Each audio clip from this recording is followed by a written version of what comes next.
नमस्कार हम दोस्तों, आ गए एक नए वीडियो के साथ। और आप लोग को इस वीडियो में बताएंगे पवन सिंह बहुत जल्द एक धमाका लेके आ रहा है। पिछले 2-3 ऐसे टाइटल के गाने आए।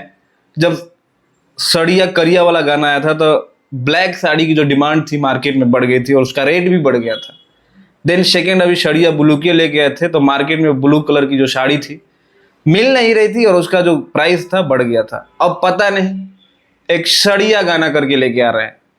अब ये कौन सा कलर है भाई, समझ में नहीं आ रहा। ये तो गाना आने के बाद ही पता चलेगा। और इसमें ये डुएट सॉन्ग है, पवन सिंह और शिवानी सिंह आपको फिर से एक बार साथ देखने को मिलेंगे। और सबसे बड़ी बात है कि ये गाना जो है आपको आदि शक्ति फिल्म से देखने को मिलेगा। आदि शक्ति फिल्म की जो हालत है बहुत खराब हो गई है।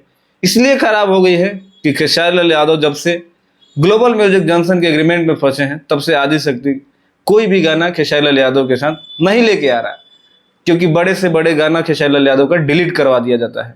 और जब तक, क्योंकि आदि शक्ति जो फिल्म है खेसारी लाल यादव के ही वजह से उठा हुआ था और खेसारी लाल यादव के 10 में से 5-6 गाने आदि शक्ति फिल्म से ही होते थे। लेकिन अभी फिलहाल में पवन सिंह ने मोर्चा संभाल रखा है और आदि शक्ति फिल्म को जिंदा रखा है। क्योंकि इससे पहले भी एक गाना आया था पतरे कमरिया, जो 100, 150, 200 मिलियन व्यू गया इस चैनल से। देन अब दूसरा गाना लेके आ रहे हैं सड़िया। तो आप लोग कितना एक्साइटेड है इस गाने को लेके, कमेंट करके जरूर बताना। बाकी मिलते हैं अगले वीडियो में, तब तक अपने भाई को दे इजाजत। नमस्कार।